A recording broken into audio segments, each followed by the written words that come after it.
kota bunga, distrik Rarestu. Di depan penjara, tampak semakin padat oleh kehadiran para penduduk kota Ebisu. Hei, usir penduduk kota Ebisu dari sini. Mereka kenapa? Mereka sangat menakutkan, ucap orang-orang yang melihat penduduk kota Ebisu. Meski melihat Yasui dieksekusi, tapi para penduduk kota Ebisu malah tertawa. Meski dengan air mata yang mengalir deras dari mata mereka. Yasu sudah mati, teriak penduduk Ebisu. Keluar dari ibu kota, dasar rendahan, teriak penjaga yang mencoba mengusir para penduduk kota Ebisu. Tidak, kami menolak untuk pergi dari sini, teriak penduduk kota Ebisu. Kenapa mereka menertawakan kematian Tuan Yasu? Bahkan Otoko sebagai anak perempuan dari Yasu pun ikut menertawakan kematian ayahnya dengan air mata yang mengucur deras.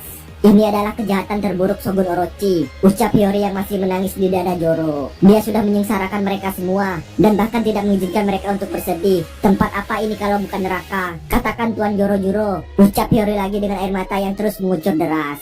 Kukira sembel itu cuma buah iblis palsu, ucap Joro yang tampak menahan kesal mendengar apa yang dijelaskan oleh Hiyori. Itu adalah akhir yang cocok untukmu Yasu, teriak Orochi yang tampak senang setelah berhasil mengeksekusi Yasu. Beraninya kau selama ini hidup di Wanoku, sangat tidak sopan, dasar landak, bukan, dasar tikus, teriak Orochi lagi. Teriakan dari Orochi tersebut membuat Joro tampak kesal. Semuanya antar kematiannya dengan tawa. Inilah negara Wano, negara yang cerah dan ceria. Bahkan mungkin ada yang mengatakan bahwa ini adalah surga. Orochi tampak sangat senang setelah melihat kematian dari Yasu. Sial, Tonoyasu terbunuh. Kita tidak sempat, teriak Franky dan yang lain tampak sedang berlari menuju tempat eksekusi. Tuan Yasu, ucapkan Joro yang tampak sangat bersedih atas kematian Yasu. Kami tidak menyadarinya sampai dia dibunuh dan dipajang di muka umum. Ini kesalahan yang setimpal dengan kematian, ucapkan Joro lagi yang tampak sangat menyesal. Tuan Yasu, Shinobu pun tampak sangat bersedih. Tapi kenapa mereka? Ini aneh sekali. Warga kota Ebisu yang sangat menghormatinya, Robin, Franky dan yang lain tampak kebingungan dengan apa yang dilakukan oleh warga Ebisu. Meski mereka melihat kematian Yasu, tapi mereka justru ketawa.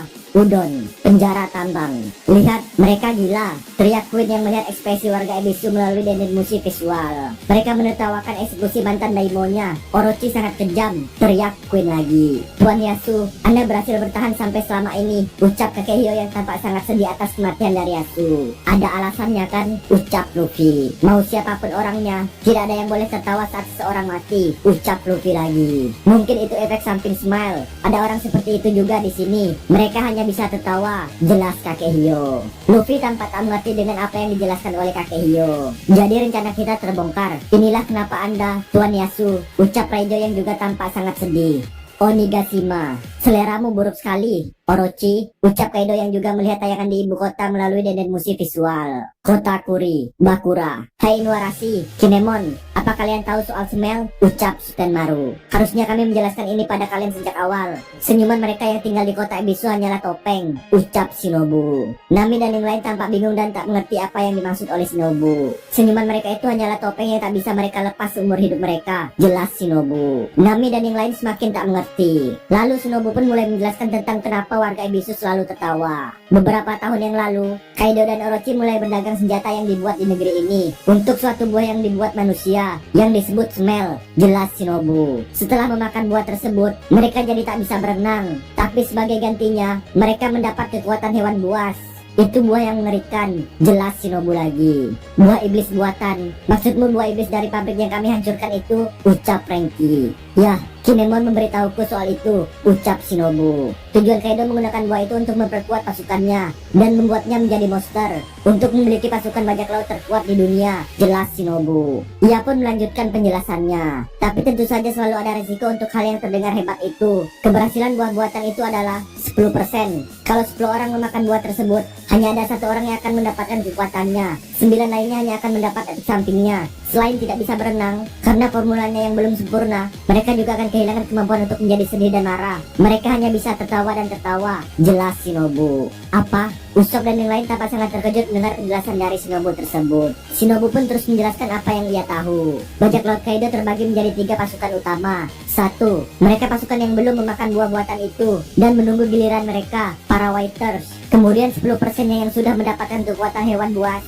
Mereka disebut para Gifters. Kemudian mereka yang gagal mendapatkan kekuatan buahnya, para prajurit tertawa, para Pleasures. dan seolah mengejek jiwa-jiwa mereka itu. Mereka pun menamai buah itu sesuai efek sampingnya. Smile, jelas Shinobu. Menurutku, nama buah iblis itu memang aneh, tapi aku tidak pernah tahu makna aslinya, ucap Nami. Itu baru awalnya saja, ucap Shinobu. Nami dan yang lain semakin terkejut. Shinobu pun kembali menjelaskan tentang Smile. Orochi tertarik dengan buah yang gagal tersebut karena semuanya hanya digigit sekali. Meskipun buah gagal, tapi efek sampingnya masih ada dan bisa menghasilkan lebih banyak kegembiraan, jelas Shinobu. Maksudmu? Nami dan yang lain semakin penasaran. Kematian terjadi setiap hari di kota sampai ibu kota, dan di sana dipenuhi dengan tangisan dan kesedihan. Orochi yang sangat tak menyukai hal itu mulai mencampurkan buah Smile yang gagal ke sampah ibu kota yang akan dibuang, jelas Shinobu. Seperti yang Shinobu jelaskan, buah Smile yang gagal itu lalu dibuang ke kota buangan.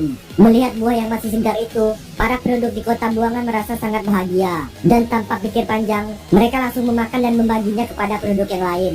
Setelah memakannya sedikit, semuanya pun menyadari apa sebenarnya buah itu. Tapi pada akhirnya penduduk kota buangan kalah dengan perut lapar mereka, jelas Shinobu lagi. Sanji dan yang lainnya hanya bisa terdiam mendengar apa yang Shinobu jelaskan. Dan bukan hanya Shinobu, tampak Hiyori pun sedang menjelaskan hal yang sama kepada Zoro dan Brook yang ada di dekatnya. Kota ceria di mana tak ada yang cemberut. Kota Ebisu menjadi kota seperti itu. Sekilas terlihat semua orang tampak gembira, tapi sebenarnya itu adalah kota yang tragis, di mana tak seorang pun bisa menunjukkan kesedihannya meski ada keluarganya yang mati, jelas Hiyori. Jadi tolong jangan salahkan orang-orang yang tertawa itu dengan tangisannya. Hiyori menjelaskan hal itu. Zoro hanya terdiam dan mengingat pertemuannya dengan Yasu dulu. Keberuntunganmu akan hilang kalau kamu tidak tersenyum. Kalau kita tidak tertawa, itu akan sia-sia. Sia-sia, ucap Yasu waktu itu. Hei, berhenti nak, kembali keluar pagar, teriak orang-orang ketika melihat Toko sudah ada di dekat tubuh Yasu yang terkapar.